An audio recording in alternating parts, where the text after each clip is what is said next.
su razón. Es que la adoración, es que es tan cansado, mucho tiempo de pie. Por supuesto, hay un sacrificio físico que hacemos. Hay un momento físico que requiere de nosotros una acción, que levantar las manos, que estar con los ojos cerrados. Aunque no existe una regla sobre eso, ¿sabía usted que la Biblia no dice cómo usted tiene que adorar? No dice que tiene que ser solo de rodillas o solo de pie o con las manos levantadas, las manos. No, la Biblia no enseña eso, porque la Biblia no está diseñada para nuestra expresión física en forma exclusiva. Es solo parte de un todo. ¿Por qué cerramos los ojos? Para no distraernos. Simple. No es que yo cierro los ojos y entonces me conecto con... No, yo puedo cerrar los ojos y estar pensando en el almuerzo de ahora más tarde. Cerrar los ojos no me garantiza nada. Mire, yo cierro los ojos y lo primero que digo, y ayer perdió San Carlos, qué malos. ¿Me explico? No me garantiza nada. No se trata solo y exclusivamente de mi sensación física, sino de lo que estas cosas físicas me llevan a mí a hacer y me ayudan a hacer para lograr entrar en esa conexión con la presencia de Dios. Ahora, la conexión con la presencia solamente se puede a través del Espíritu Santo. Por eso usted y yo adoramos. Es el Espíritu el que toma nuestra adoración y la lleva al Padre. Es el Espíritu Santo el que la toma y la lleva hasta el lugar donde está siendo libada, donde está siendo ese holocausto agradable a Dios. Nuestra adoración es un holocausto agradable, es un sacrificio de alabanza, dice la palabra. Cada vez que usted alaba, cada vez que usted adora, usted está derramando delante de Dios un holocausto.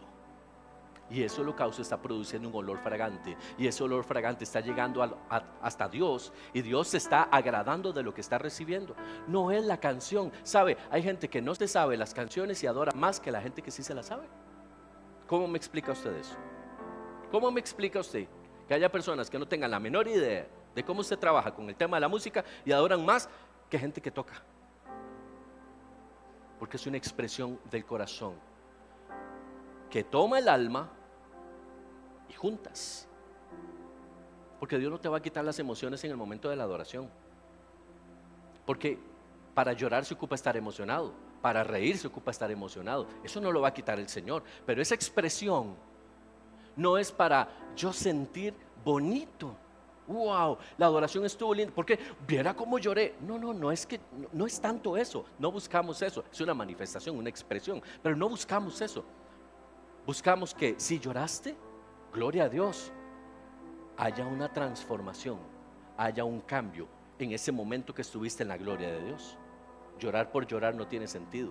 Lloramos ante la presencia de Dios para que Él se manifieste en nosotros, para que Él se glorifique, que Él se lleve nuestro dolor, que Él se lleve todo aquello que en nosotros no está bien y Él comience a procesar en nosotros un cambio y una transformación para hacernos conforme a la medida de su voluntad.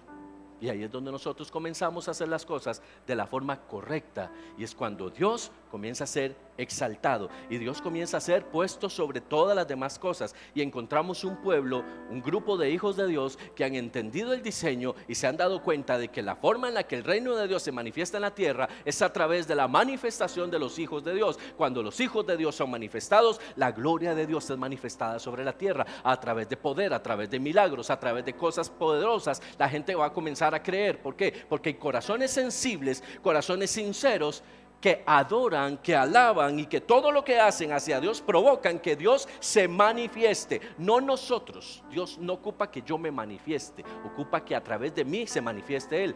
Porque si Él quisiera manifestarse solo, lo puede hacer.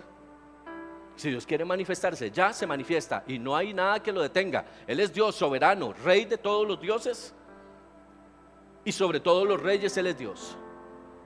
Pero Él ha decidido usarnos a usted y a mí como canales. Usted es un canal de Dios para manifestar la gloria de Dios en la tierra. ¿Amén? ¿O no amén? Ya hago llamado de salvación por si acaso. Usted es un canal de Dios para transmitir la gloria de Dios. Cuando la gente te mira en la calle, tiene que ver a un hijo de Dios caminando, no a una persona necesitada del favor de Dios. Todos necesitamos el favor de Dios. Todos necesitamos el favor de Dios. Necesitamos su misericordia, su gracia. Pero usted debe ser luz para quien no tiene esa luz. Y aunque yo estoy necesitado de la gloria de Dios, cuando se trata de mostrarles a otros a Dios, yo no le muestro a Él mi debilidad ni mi necesidad, le muestro la gloria de Dios. Le hablo del Dios en quien yo he creído, el Dios que me está trabajando a mí, el Dios que me está puliendo, el Dios que me está perfeccionando en su misericordia, en su gracia. Eso les muestro el cambio de lo que Dios ha hecho, de lo que era antes a lo que hoy soy. Y es cuando la gente cree en ese Dios. Por eso el cristiano dice, un coro por ahí, el cristiano no debe estar. Aleluya. De eso lo vamos a ensayar. El cristiano no debe estar enojado. Dios es bueno, amén. Sonría que Cristo le ama. Hoy quiero tocar un tema con la iglesia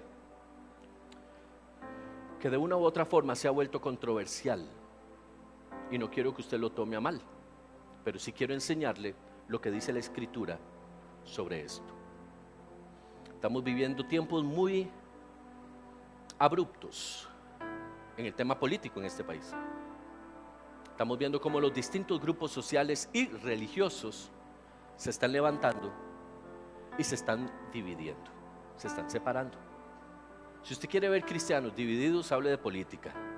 Decían los abuelos, hay cosas de las que no se hablan: de religión, de política y de fútbol. Aquí hablamos de las tres. Aleluya. Ese tabú de que hay cosas que no se hablan es lo que tiene a las sociedades inmersas en el desconocimiento de muchas cosas. Yo quiero que usted comprenda algo.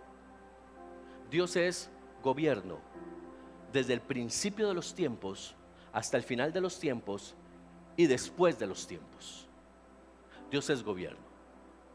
Dice la Escritura en el libro del Génesis que cuando Dios crea al hombre, lo crea con una intención. Diga conmigo, una intención. Una intención tiene que ver con un propósito, tiene que ver con un para qué estoy creando al hombre. Ahora, dice la palabra del Señor en el libro de Efesios por el apóstol Pablo que nosotros hemos sido creados para alabanza de su gloria. En eso estamos claros y nadie tiene discusión con eso. Pero en el huerto de Edén no está escrito que fuimos creados para alabanza de su gloria. La orden de Dios para el ser humano, para el hombre, fue señorea y sojuzga. ¿Está conmigo? Présteme toda su atención, después se enoja conmigo, ahorita esté contento conmigo. Señorea y sojuzga.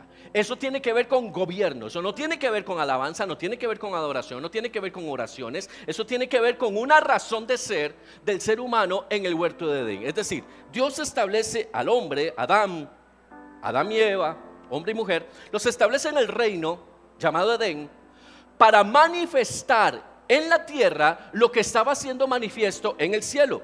Dios es el soberano en el cielo. ¿Estamos claros ahí? Nadie tiene problema con eso. Dios es soberano en el cielo. Pero cuando Él crea las cosas, todo lo que Él crea acá en la tierra no tiene gobierno. Sería Dios gobernando sobre todo. Y es así hasta el día de hoy. Dios sigue gobernando sobre todo. Pero cuando Dios habla de hacer al hombre, tiene un propósito, una razón por la cual ese hombre debe estar ahí. Y la razón es, primero, en la acción de su palabra dice: hagamos al hombre a nuestra imagen y semejanza. Eso tiene que ver con el todo de Dios. Usted y yo no somos dioses chiquititos en la tierra, eso no es verdad. Usted y yo no somos dioses, pero somos creación de Dios a su imagen y semejanza. Y cuando usted y yo asumimos el rol de hijos de Dios, entonces asumimos también una posición dentro de lo que usted y yo llamamos, enseñado por el Señor Jesucristo, el reino de los cielos. Cuando Jesús manifiesta quién es Él dice: el reino de los cielos se ha acercado. No dice el redil del pastoreo de Dios. ¿Cuántos están aquí? Él no dice el lugar de refugio para las ovejitas de Dios. Eso no dice el Señor Jesús. Que dice el reino de los cielos se ha manifestado. ¿Qué necesita el mundo hoy? Que el reino de los cielos se ha manifestado. ¿A través de quién se va a manifestar el reino? Es un reino. Un reino tiene que ver con justicia, un reino tiene que ver con poder, un reino tiene que ver con todo lo que es ámbito legal, jurídico y demás. Eso es un reino. Y si usted y yo somos parte de un reino y representamos ese reino, Lo que el mundo está necesitando es que usted y yo seamos emisarios de ese reino. Ahora, escuche bien esto, porque aquí es donde viene la controversia. Aun cuando usted y yo tenemos el diseño de gobernar, se nos ha enseñado que gobernamos solamente sobre principados y potestades. Déjeme decirle algo. Lo que menos gobierna la iglesia es sobre principados y potestades. ¿Por qué? Pecado. Cada uno lidia con su propio pecado. Y aun cuando la iglesia debiera estar en una posición espiritual para señorearse sobre principados y potestades, muchas veces los principados y potestades señorean la vida de las personas. Hay prácticas, hay influencias, hay cosas que no podemos dejar, hay cosas que nos siguen atormentando y están ahí. Gobierno es ir por encima de eso. Yo gobierno las circunstancias. Significa que yo voy por encima de ellos. Cuando Jesús llega a la barca caminando por las aguas, Jesús iba sobre la tormenta. Iba en medio de la tormenta físicamente hablando, pero él en su condición estaba por encima de, puesto que él caminó sobre las aguas y una vez llegando a la barca silencia la batalla espiritual que se estaba dando ahí con una manifestación física. Es decir, Jesús gobierna. Jesús dijo: toda potestad me es dada en los cielos y en la tierra. ¿Está conmigo? Escuche esto. Si hay algo que el enemigo no quiere que usted sepa, es que usted es un agente del gobierno de Dios. ¿Sabe cómo lo quiere ver el enemigo a usted? Como la ovejita que está ahí sentadita, que necesita que le hagan todo, porque si no usted se descarrila. Es que si no me hace, yo me voy al mundo. Es que si no me ora, ay, yo no puedo resistir. Es que es tan dura la vida en Dios, es tan difícil. No, lo difícil es renunciar a lo que yo tengo aquí. Porque Jesús dijo: yo me voy, pero dejo con ustedes el Consolador. Y el espíritu que había en mí es el espíritu mismo que va a estar sobre ustedes. O sea, al diablo le sirve que usted sea débil, pobrecito, alcanzado y que ignore muchas cosas de la palabra de Dios. La iglesia que ignora su posición es una iglesia que ignora sus capacidades. Dios te tiene a ti con un cometido específico. Afecta las circunstancias a tu alrededor. No te dejes afectar por eso. Mientras usted y yo sigamos pensando que somos las ovejitas del rebaño del Señor, nunca vamos a llegar a ningún lugar espiritualmente hablando. No dice la palabra del Señor que Dios no nos ha dado espíritu de cobardía, sino ¿de qué nos dio espíritu? Aleluya. ¿Cuántos necesitan recibir a Cristo en esta mañana? ¿De qué nos ha dado espíritu el Señor? De poder, de amor y de dominio propio. ¿Cómo nos quiere ver el enemigo? Cobardes. Ahí metiditos entre la iglesia sin hacer nada, porque es que si salgo es que le tengo tanto miedo al diablo que mejor no me meto con él para que él no se meta conmigo. Y ya los tiene así como metidos en una bolsa, ¿verdad? Y no nos damos cuenta de que el diablo nos lleva así en una bolsa. No nos ha dado espíritu de esa negligencia, no nos ha dado espíritu de vergüenza, no nos ha dado espíritu de temor, sino de poder.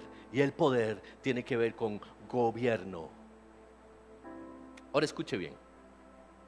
Usted no va a encontrar en Escritura, nunca, en Escritura, que un sacerdote fuera ordenado rey. Nunca. Porque el que fue llamado para sacerdocio tiene exclusividad en el trabajo del templo. ¿Está conmigo? Vea para dónde voy.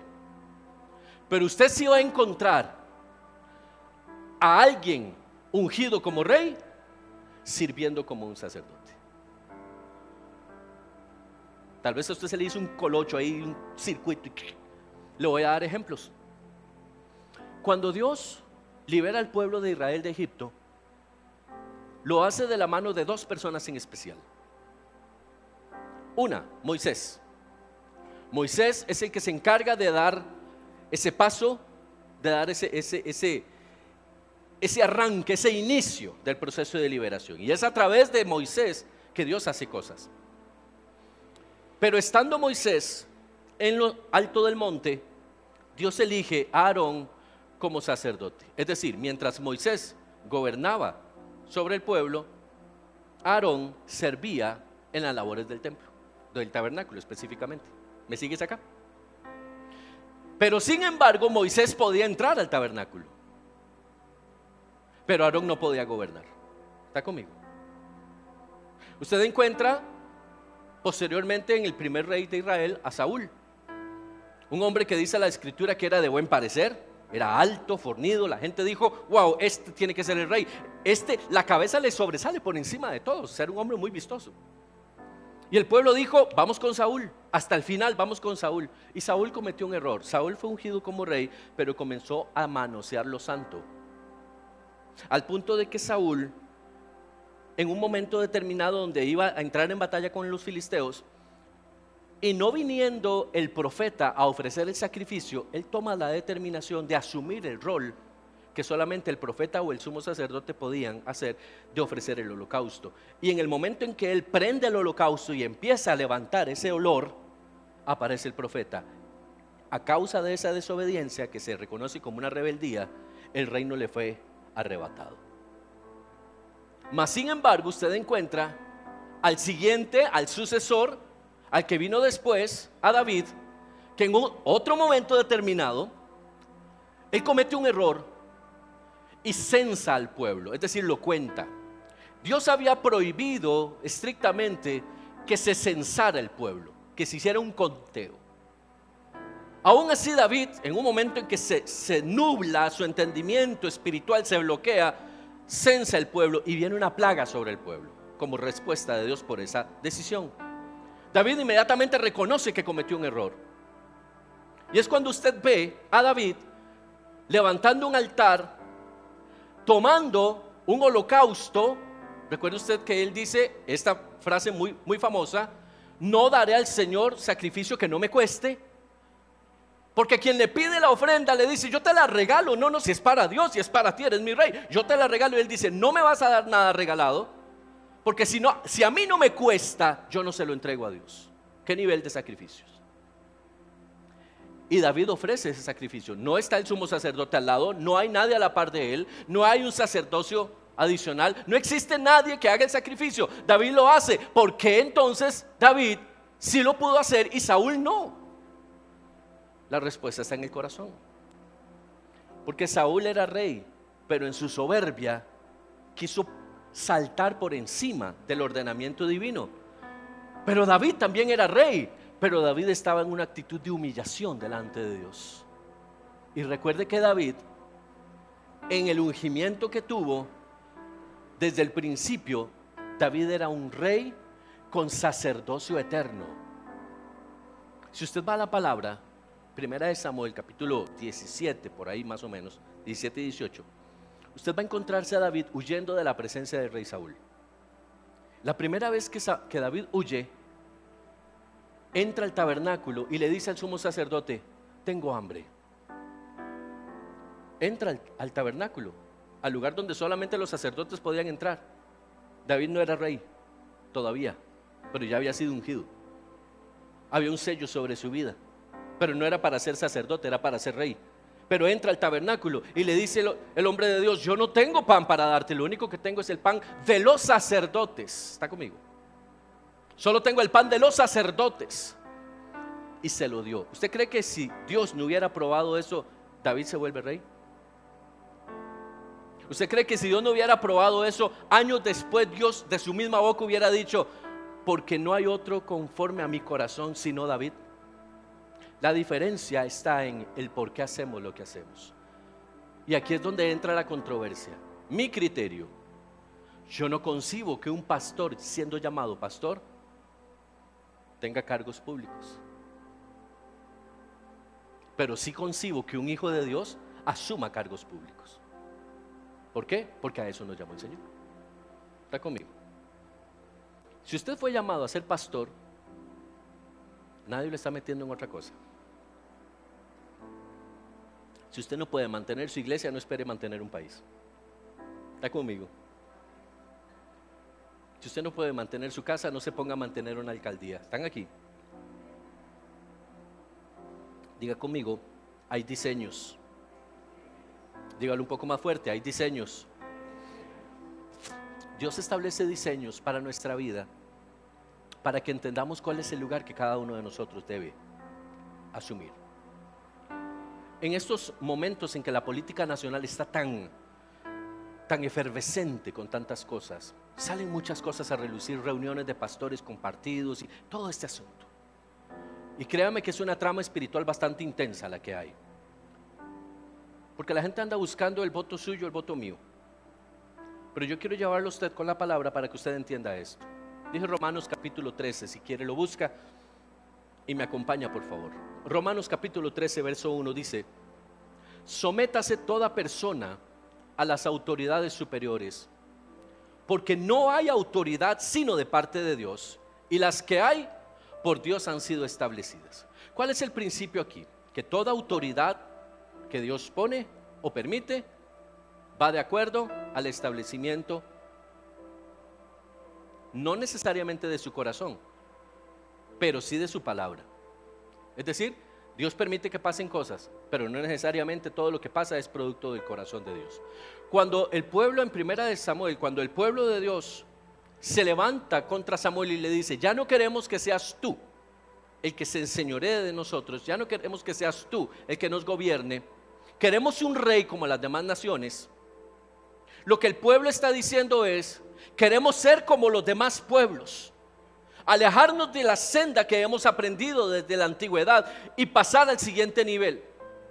Y Samuel se entristece y dice: ellos me desprecian, ya no quieren que yo sea el juez de ellos, porque recuerde que en ese momento Saúl no estaba y Samuel era el que ejercía como el liderazgo, digámoslo así, político social de ese momento. Y Dios le dice: tranquilo, que es a mí el que me están desechando, no es a usted. Dales a ellos un rey conforme a su corazón. Escuche esto porque esto es importante. Dales a ellos un rey conforme a su corazón, pero adviértele lo que ese rey va a hacer. ¿Qué va a hacer ese rey? Va a tomar a tus jóvenes, se va a casar con ellas, va a pedir tributos, va a diezmar tus casas, va a tomar tus propiedades, se va a adueñar de todas las cosas que él quiera, y le comienza a decir todo lo que va a pasar. Y el pueblo dice: ¿qué importa? No importa, le damos todo, pero queremos un rey. Y entonces Dios les da un rey conforme a su corazón. De ahí nace Saúl. Saúl fue un rey no puesto por Dios, fue un rey permitido por Dios. ¿Está conmigo? Dios no puso como rey a Saúl, permitió que Saúl fuera el rey. Cuando Saúl pasa al siguiente nivel, es decir, cuando Saúl ya desaparece, ya se va, él muere, no es su hijo el que hereda. Dios limpia el linaje. Y aun cuando Jonatán no era culpable de los pecados de su padre, no era idóneo para asumir el reino. Porque Jonatán, a pesar de ser amigo de David y muy buena gente, no tenía el corazón que se necesitaba para poder ser y poder servir a Dios de corazón. Porque un rey debe amar a Dios para poder servir bien a su nación. El principio de la sabiduría, dice la Escritura, es el temor de Jehová. Yo no estoy haciendo campaña política, yo le estoy hablando de lo que dice la palabra. Hay reyes que Dios permite porque son reyes de acuerdo al lugar donde están, pero hay reyes que Dios pone, pero hay reyes que Dios quita. Lo que dice aquí es: a nosotros como consejo, sometámonos a las autoridades superiores. ¿Sabe qué más nos dice la Escritura? Oren por sus gobernantes, intercedan por ellos, es lo que dice la palabra. ¿No es eso lo que nos enseña? Ahora, yo le voy a hacer una pregunta. ¿Por qué usted ora por el presidente, los ministros, los legisladores? Digamos que usted ora por ellos. Ahora, cuando usted ora por ellos, ¿qué le pide a Dios que ellos hagan? Señor, dale sabiduría para que gobiernen bien al pueblo. Señor, dale sabiduría para que... Pero son impíos, son ateos. Están llenos de ideologías del mundo. ¿Me está siguiendo? Sí. ¿O ya se enojó? Su corazón está lejos de Dios. Y Dios no puede operar con su sabiduría en un corazón que esté lejos de Él.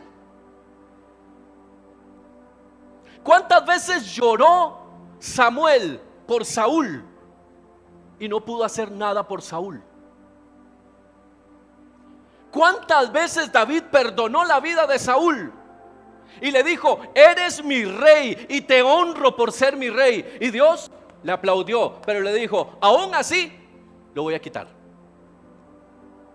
Cuando Dios nos llama a nosotros a orar por nuestros gobernantes, no nos está diciendo ponga cualquiera. Dice la palabra del Señor: si mi pueblo, sobre el cual mi nombre es invocado, se acabó la ecuación ahí. Si el pueblo no tiene a Dios como su primera opción, ya tenemos un problema. Porque después de ese verso dice: si mi pueblo, sobre el cual mi nombre es invocado, se humillare, ora, confiesa sus pecados. ¿Qué impío me va a llevar a mí a humillarme delante de Dios si ni siquiera creen en Él? ¿Qué impío me va a llevar a mí a orar? ¿Qué impío me va a llevar a mí a confesar mis pecados? Entonces, dice el Señor, yo oiré la voz del pueblo,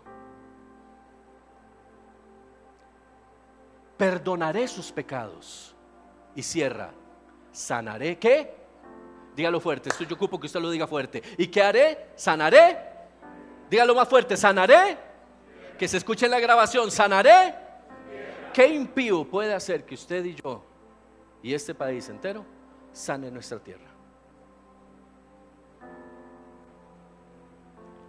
Yo le estoy hablando Biblia, yo no le estoy hablando de ninguna otra cosa. Le estoy diciendo que cuando Dios es el primero en un gobierno, y no es que esté escrito en una constitución, porque si usted recuerda gobiernos atrás, donde la constitución tiene ahí guardadito el juramento, ¿verdad? Que dice: y usted promete ante Dios y la patria. Y ya eso no lo dijeron, ¿verdad? No, Dios, yo no creo en Dios. Y al final del juramento dice que Dios y la patria te lo demanden. Y al final dijeron nada más que la patria. Cuando hicieron el nuevo edificio de la Asamblea Legislativa y pusieron la primera piedra, ¿qué pusieron ahí? Una Biblia. ¿Para qué? ¿Está conmigo? ¿Para qué una Biblia ahí? ¿Qué es que la Biblia que tiene superpoderes? ¿O qué es la historia, la gema del infinito? ¿Qué es la cosa? Que van a irradiar así. Entonces todos los legisladores apenas entran a posesión de su cargo, ya son hijos de Dios, porque hay una Biblia ahí enterrada. Enterrar una Biblia no sirve de nada si la gente que estamos llevando al poder no tiene temor ni conocimiento de quién es Dios. Y estoy hablando de impíos y de los que parecen y no sé, ¿verdad? Porque hay muchos cristianos que usted se queda así como, ok, ¿verdad? Los de la secreta, ¿ha visto usted alguno de esos? Porque por ganar votos todos son hijos de Dios, aleluya. ¿Está conmigo? Estamos a punto de tomar una decisión muy importante.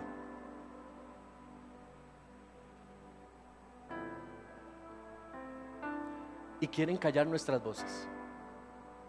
Quieren que usted y yo sigamos el rebaño. Lo que le estoy diciendo con esto es: ore antes de, porque necesitamos que esta nación, comenzando por la iglesia evangélica, se humille delante de Dios. Mire, ver pastores reuniéndose para efectos políticos, usted me va a disculpar, pero para mí eso es algo que están totalmente desubicados. Se perdieron, de verdad se perdieron en el infinito de sus pasiones, se perdieron por completo. ¿Sabe qué tienen que estar haciendo los pastores? Aconsejando, es decir, tienen que tener un espacio abierto para que la gente que esté en gobierno escuche el consejo de aquellos que le sirven a Dios, no que se sienten a ver qué ganan. ¿Qué es lo que ha pasado? Y usted sabe, no le estoy hablando ninguna mentira. Mire, si usted nos da ahí unas cuantas de las cositas que estamos buscando, yo hago que mi iglesia vote por usted. Y no ha pasado solo con un partido, es que eso pasa con todos. Lo que pasa es que los demás, por alguna razón, no se nota. ¿Qué están haciendo esos pastores en esas lides? Le voy a ser muy honesto.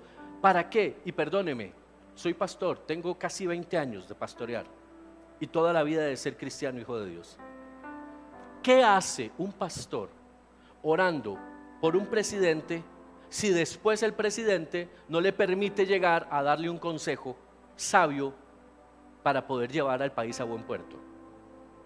¿De qué sirve ver un grupo de pastores orando, Señor, bendice a este hombre de Dios, y hablando en lenguas y todo lo que usted quiera? ¿De qué sirve si ese fulano está por dentro? Y que se acabe este asunto ya no lo soporto, montón de...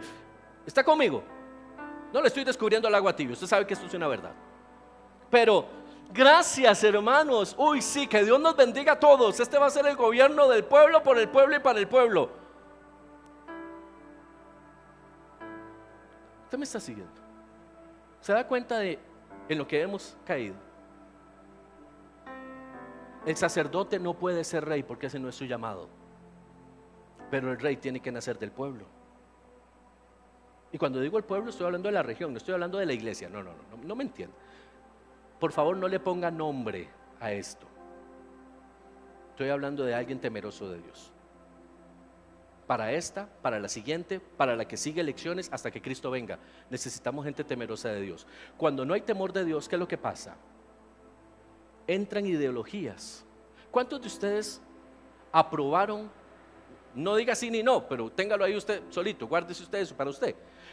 Pero ¿cuántos de ustedes aprobaron y aplaudieron que en las escuelas, gobiernos pasados, entraran las guías sexuales donde se enseñaba a nuestros hijos a tener prácticas sexuales de autopercibimiento, de autoconocimiento, y que el LGTB es bueno y que es normal y que todo esto, sabiendo que la palabra nos habla de que por ahí no va la historia? Yo no quiero que a mis hijos, en el caso particular, el que me queda en la escuela, comience a ser instigado a conocerse en su faceta homosexual, porque no la tiene. ¿Está conmigo? No la tiene. Así es que nadie va a llegar a despertarle a mi hijo algo que él no tiene.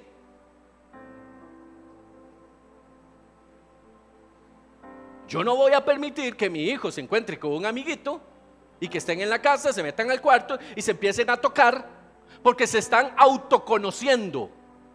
¿Me sigue acá? Porque el mundo hoy enseña que eso está bien.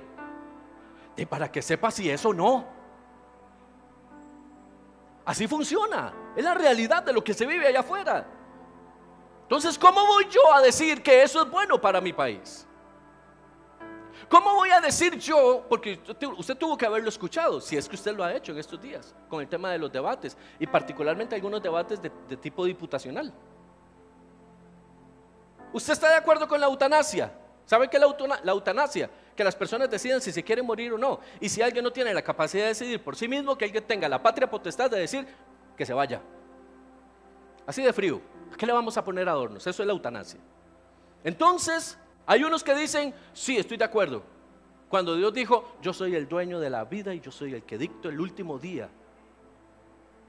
Y los cristianos estamos votando a favor de eso. El aborto, ¿es o no es asesinato? ¿Todavía hay cristianos que creen o no están seguros? Es que es una célula. No, es que yo no sé. No, es que todavía hay cristianos que piensan que el aborto puede ser algo que de verdad, porque científicamente, me estoy dando a entender, el aborto es simple y sencillamente asesinato. Punto. Es lo que creemos, es lo que la palabra nos enseña. El aborto es asesinato. ¿Cómo voy yo a votar por alguien que me diga que si usted quiere abortar, aborte, no hay ningún problema, nada pasa? Y después venga consejería, y después venga a ver cómo le sacamos esos demonios, y después venga a ver cómo hacemos para restaurarle a usted en su conciencia ese sentimiento de muerte y ese sentimiento de todo lo que vino y provino por ese acto.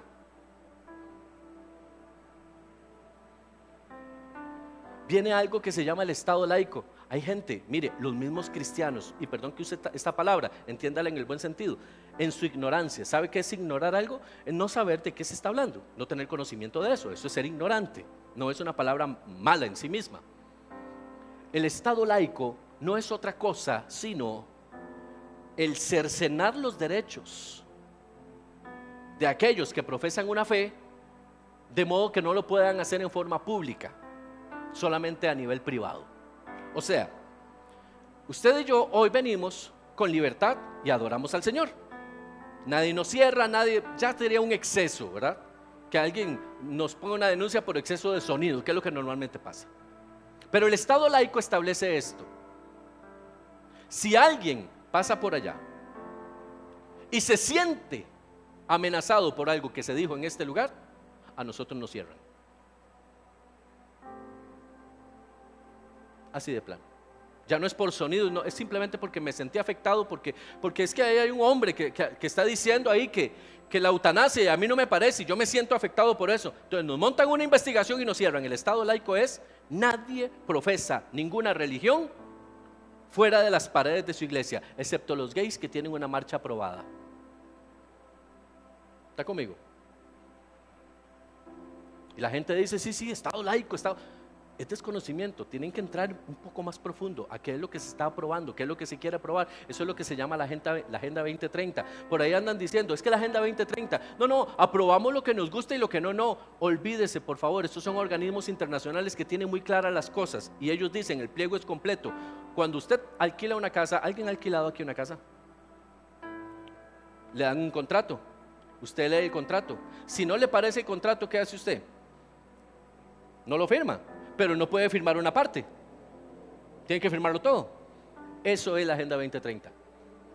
Ningún país tiene la capacidad de elegir qué sí y qué no. Firma y se acabó. Y una vez que usted firmó, vienen las demandas y vienen los análisis. ¿Qué está pasando con el tema del aborto ahí en Costa Rica? No, es que la gente no quiere. No, es que a mí no me importa si la gente quiere o no. Usted es el ejecutivo, usted es el legislativo y usted es el judicial. Y comienzan las penas, y comienzan los golpes, y comienzan las obligaciones. ¿Para qué? Para que el pueblo que firmó, porque no pueden obligar al que no firmó, el que firmó cumpla. Eso es la Agenda 2030. Y los cristianos no saben lo que es la Agenda 2030. Los cristianos están muy contentos porque de hoy en 8 votamos. Y ya sabe lo que esa X en esa casilla implica. Se está dando cuenta de lo que va a pasar a partir de este 1 de febrero. ¿Dónde nos llama el Señor a ejercer poder?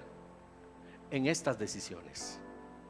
En estos momentos es donde Dios nos llama a nosotros a ser conscientes de qué es lo que vamos a hacer y cómo lo vamos a hacer. Vea, Génesis 1:28 dice: fructifiquen y multiplíquense, llenen la tierra, sojúzguenla. ¿Sabe por qué hoy hay tantos candidatos de todos los tipos, incluso cristianos, o que se dicen llamar cristianos, que aprueban todas estas agendas? Porque han perdido el temor de Dios. Una característica de la iglesia moderna es que se ha alejado del corazón de Dios y ha perdido el temor de Dios, y ha comenzado a elegir según sus propias conveniencias, según sus propios apegos, según sus propias intervenciones intelectuales. A veces le metemos demasiada mente y poco espíritu a las cosas, y entonces terminamos siendo presa de lo que el enemigo quiere, que usted y yo cuestionemos todo lo que es de Dios, pero no cuestionamos lo que viene del mundo. ¿Está conmigo? Es que ¿para qué voy a irme yo a leer un plan de gobierno? Debe estar bien, porque si todo el mundo lo aprueba.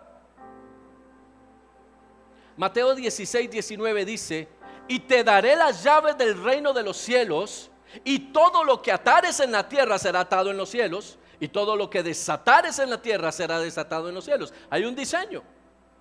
Te daré las llaves del reino. Eso es autoridad. Para hacer milagros se ocupa autoridad. Para que haya salvación se ocupa autoridad. Pero ¿cómo puede haber salvación si pasa la ley del Estado laico? Nos terminamos predicando el evangelio a nosotros mismos. Ya no podemos ir a hacer una campaña evangelística. Ya nuestros jóvenes no podrían tomar una pancarta y decir: Jesús te ama, porque Jesús te ama es algo que puede lastimar a alguien allá afuera. ¿Me doy a entender? Han estado hablando de cercenar algunos derechos constitucionales sobre las personas, lo que se conoce como el estado de excepción. ¿Alguien sabe lo que es el estado de excepción? El estado de excepción es que el gobierno o el Estado decide, bajo el término de urgencia, cortar los derechos fundamentales de cualquier ciudadano si así lo considera conveniente. El estado de excepción fue lo que hicieron hace X cantidad de años cuando vino la pandemia y dijo: nadie sale de la casa. ¿A cuánto les gustó que los encerraran por 2 años? Que los guardaran, que les guardaran el carro, que no pudieran ir a comprar. ¿A cuánto les gustó? Uy, yo estaba emocionadísimo. Ya no podías ir al supermercado, ya. Eso es estado de excepción, porque ante la emergencia el Estado no pide permisos, sino que el Estado decide lo que se debe hacer. ¿Sabe qué pasa si una cantidad de diputados firman para que el gobierno tenga la posibilidad de generar estado de excepción? Que cualquier cosa que al gobierno no le guste lo determina como estado de excepción, y si tiene la cantidad de diputados suficientes para que eso pase, pasa y se acabó. Porque el estado de excepción es algo que controla el gobierno, así de simple. Eso es estado de excepción. Entonces, ¿qué pasa? Que usted va por la calle con una Biblia debajo del brazo y resulta que podría pasar. No le estoy metiendo miedo, es que le estoy hablando de cosas que pueden pasar.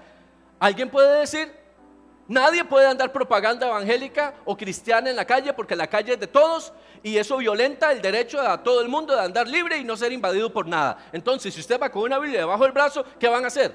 Se la quitan y lo pueden llevar preso, aplicando la ley del estado de excepción. ¿Por qué? Porque usted está alterando el orden público, y más si se pone malcriado, más si se pone a reprender al diablo. Cochino diablo, le dice usted al policía, te reprendo en el nombre de Jesús. Más para adentro va. El estado de excepción es que si el Estado decide que quiere este lugar para reunirse por cualquier razón, no pide permiso, se acaba el contrato y el Estado lo toma. Eso es estado de excepción, en cruda realidad. El estado de excepción es nadie más a partir de las 11 de la noche, a partir de las 8, a partir de las 7. ¿Sabe? El estado de excepción siempre entra por una crisis, para que no se entienda que es una supresión de garantías o de derechos, sino que responde a una necesidad. ¿Cómo ha estado el sicariato en estos últimos años? Las calles corren como ríos de sangre, ¿cierto? Mire, usted puede no haber hecho nada, pero si está en el lugar equivocado a la hora equivocada, también se equivocó el sicario. Entonces, por una equivocación, ¿cuántas personas inocentes han muerto? Lo confundieron, creyeron que era ese y ¡pum!, se fue y ya está. Entonces, tenemos una ola de violencia efervescente. Todos los días hay muertos, todos los días hay accidentes, todos los días. Entonces, ¿qué pasa? Que el Estado dice: 6 de la tarde todo el mundo en la casa. ¿Por qué? Para evitar el sicariato.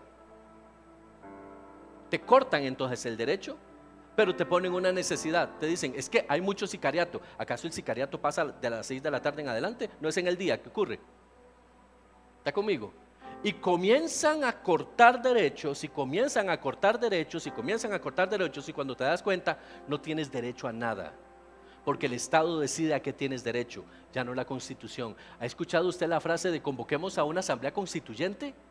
¿Sabe qué es eso? Modifiquemos la Constitución política de manera que podamos gobernar como queremos gobernar.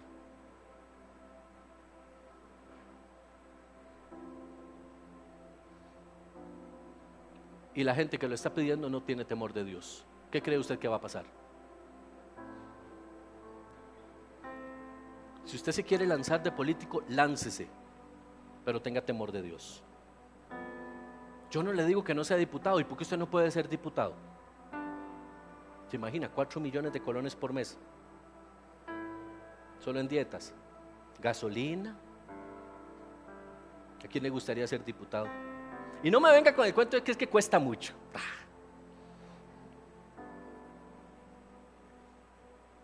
Pero con temor de Dios. ¿Quiere ser alcalde? Sea alcalde. Mire, yo más bien lo inspiro, lo reto.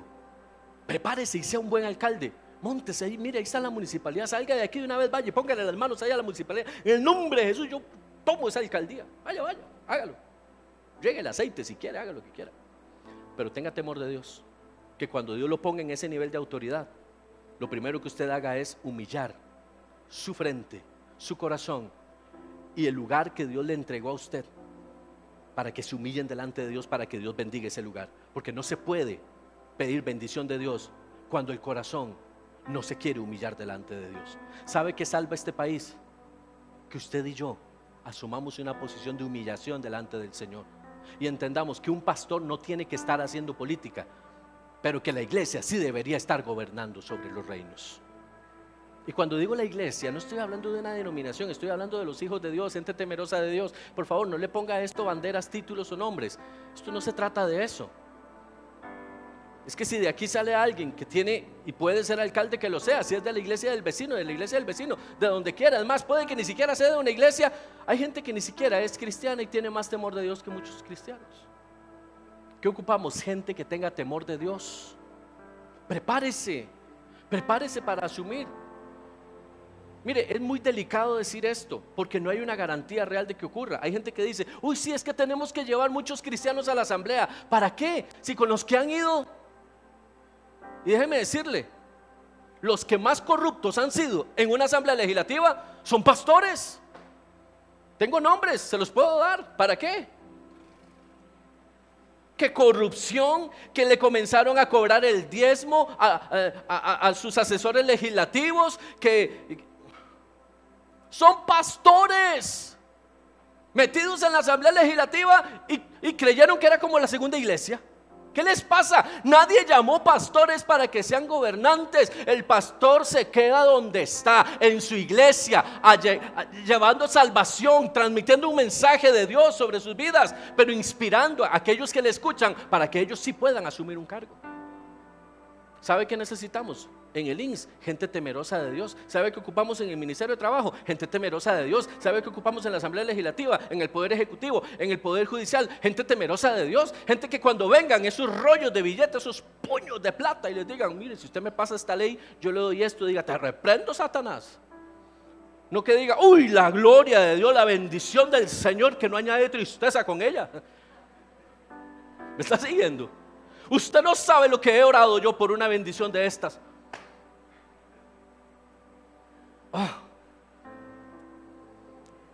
Necesitamos gente en el gobierno. Sí, necesitamos en el Ministerio de Educación una persona, hombre o mujer, temeroso de Dios, que ame a nuestros niños, que cumpla lo que dijo Jesús. Amen a los niños, déjenlos, permítanles que vengan a mí. Eso es lo que necesitamos, gente temerosa de Dios, no un pastor metido ahí. Si los pastores oyen esto, me mandan a apedrear la iglesia. Pero es que Dios no llamó pastores a esto. Que el pastor no se engañe.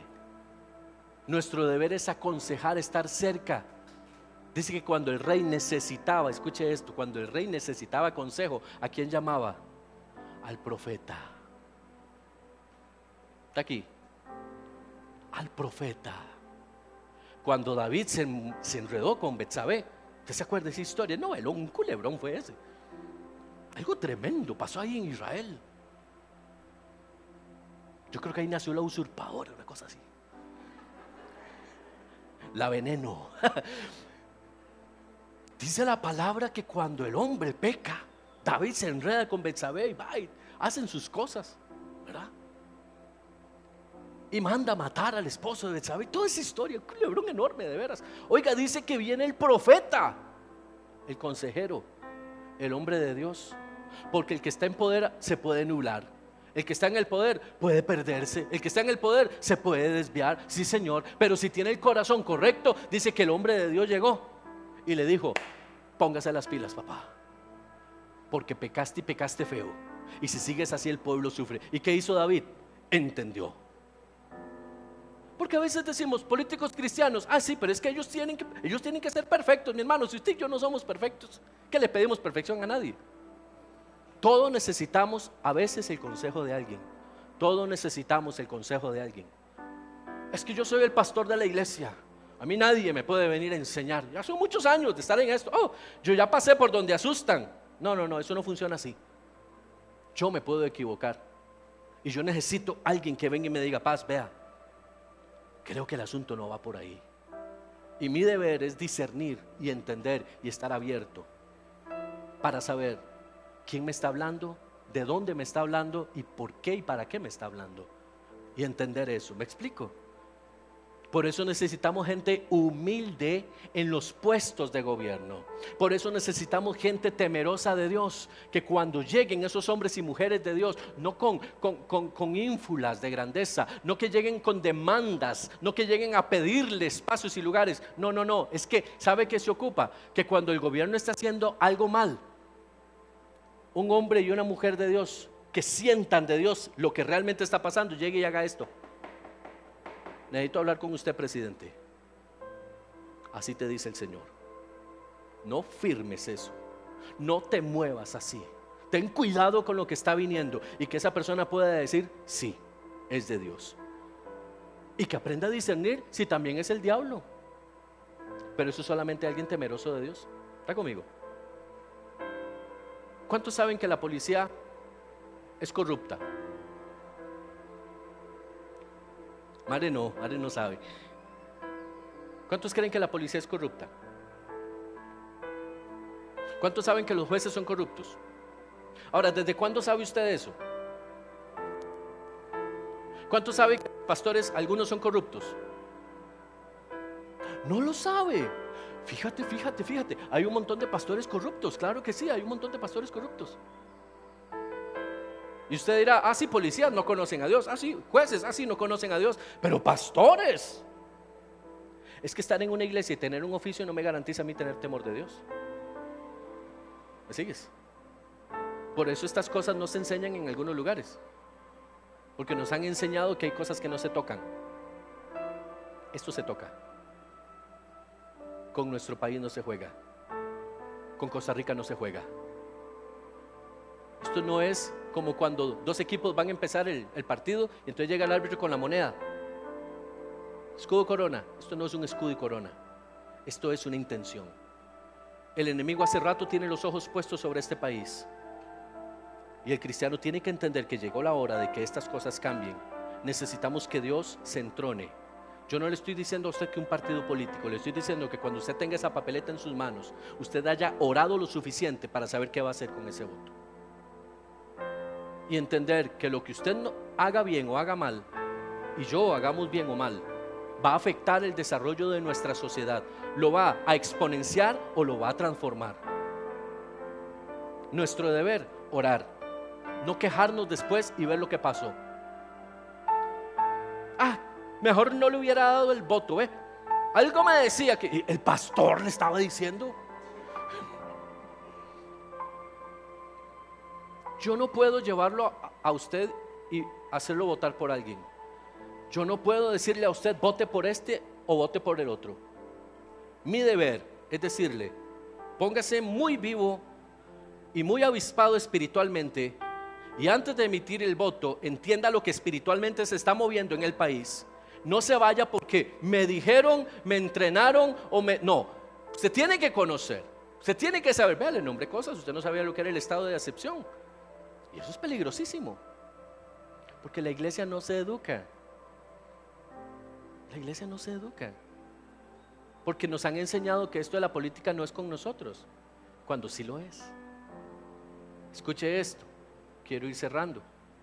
Proverbios 29, verso 2 dice: cuando los justos dominan, el pueblo se alegra, mas cuando domina el impío, el pueblo gime. ¿De qué está hablando aquí? De oración. De ir al culto. ¿De qué está hablando aquí?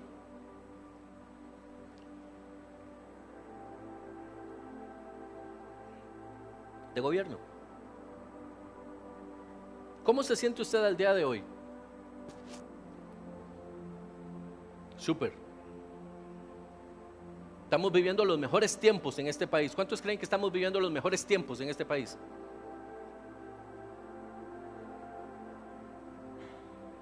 Cuando el justo domina, el pueblo se alegra. Cuando domina el impío, el pueblo gime. Por favor, comprenda eso, porque esto es importante.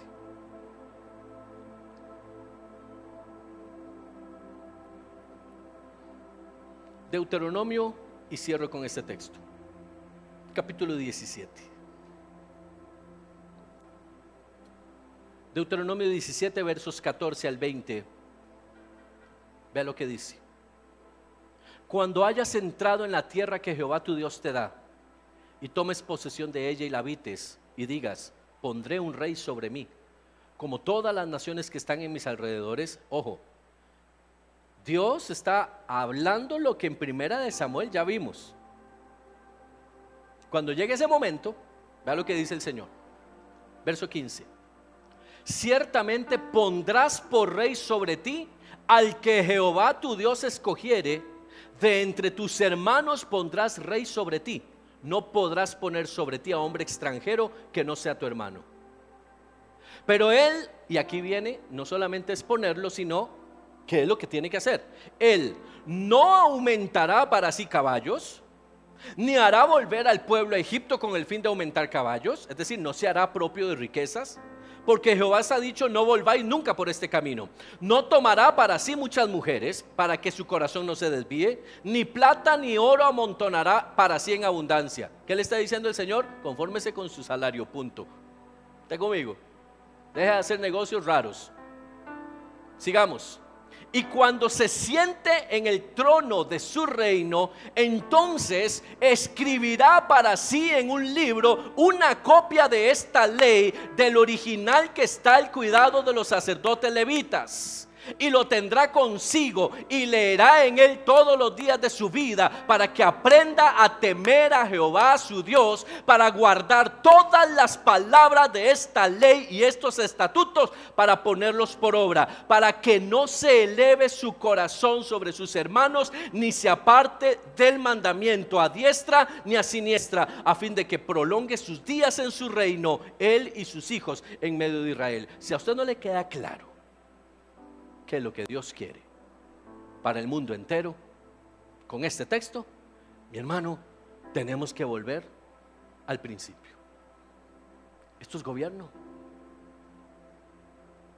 Pero ¿qué es lo que dice el Señor? No es que sea cristiano, es que tenga temor de Dios. Es que deje recibir consejo. Es que permita la apertura de poder ser enseñado. Es que antes de tomar una decisión, busque consejo en Dios. ¿Cuántas personas hoy, incluidos pastores, podrían estar en mayores niveles si hubieran abierto su corazón al consejo de Dios? ¿Cuántos pastores hoy podrían estar en mejores condiciones si hubieran abierto su oído al consejo de Dios? ¿Cuántos países, cuántas naciones hoy estuvieran mejor al haber escuchado el consejo de Dios? El gobierno de Dios es para la iglesia. El gobierno de Dios es para los hijos de Dios. El gobierno establecido debería ser tomado por gente temerosa de Dios, no por cualquier político que quiera venir a hacer lo que quiera, que tenga intereses solapados o intereses bajo la manga. No se esconden las intenciones debajo del mantel o debajo de la mesa. Necesitamos saber claramente cuáles son las intenciones. Hay gente por la cual se puede votar y hay gente por la que no. Usted lo sabe. Esto no es proselitismo, esto es sentido común. Pero si usted no sabe, tiene que informarse. Y yo le pido, por favor, infórmese. Infórmese. Tiene una semana de tiempo. Y usted me dirá: Paz, pero ay, qué poquitos. Somos apenas como 5,000 personas aquí reunidas. Aleluya. Lo que hace uno cuando no lo ven, ¿verdad? Somos solo 10,000 personas aquí. ¿Qué vamos a cambiar? Es que espiritualmente usted y yo cambiamos cosas. Yo no sé si usted lo ha hecho, yo lo hago, es mi práctica usual. Cuando yo voy a votar, pues yo no me pierdo una votación, yo voy y voto, siempre voto. Ese tema de que, ay, ¿para qué voy a votar si de por sí? Eso es lo que pasa. Y más bien lo que yo estoy diciéndole es: salga y hágalo, salga y vote. No deje que las mayorías decidan por usted. Vaya usted y emita su voz. ¿Sabe qué hago yo? Yo agarro esta boleta y como no hay mucho tiempo, yo simplemente la pongo en las manos de Dios y le digo: Señor, toma control de esta decisión. Porque Dios me está dando la oportunidad de tomar una decisión. Puede que llegue el momento en donde ya eso no se pueda hacer. Pregúntale a los hermanos de Cuba, pregúntale a los hermanos de Nicaragua, pregúntale a los hermanos de Venezuela, pregúntale a los hermanos de Rusia, pregúntale a otros hermanos. ¿Está conmigo? Yo quiero que usted entienda esto de una forma muy clara. Nadie sabe lo que tiene hasta que lo pierde, dicen por ahí. No esperemos a ver qué nos van a quitar para darnos cuenta y decir, mira, sí tenía razón. Mejor tener razón sin que nos quiten nada. Tome esa papeleta, póngase a orar. Mire, vaya, busque la IA, dígale, hágame un resumen de todas las ideologías que tienen los distintos partidos, y ahí le va a tirar un chorro de cosas, y dése cuenta, este partido me lleva por aquí, este partido me lleva por allá, este partido, ¿cuál de todos estos es el que en el que puedo confiar? Y aún así nos va a fallar. Sépalo que al que usted le ponga, mire, por más vice Jesús hipermesías que sea, por más querubín apostólico que sea, nos va a fallar, porque es una persona por la que estamos votando. Pero no es lo mismo una persona que una persona que tema a Dios. ¿A qué fuiste llamado? A gobernar, no a vivir de desinterés o de desidia o de apatía. Involúcrate. ¿Sabe?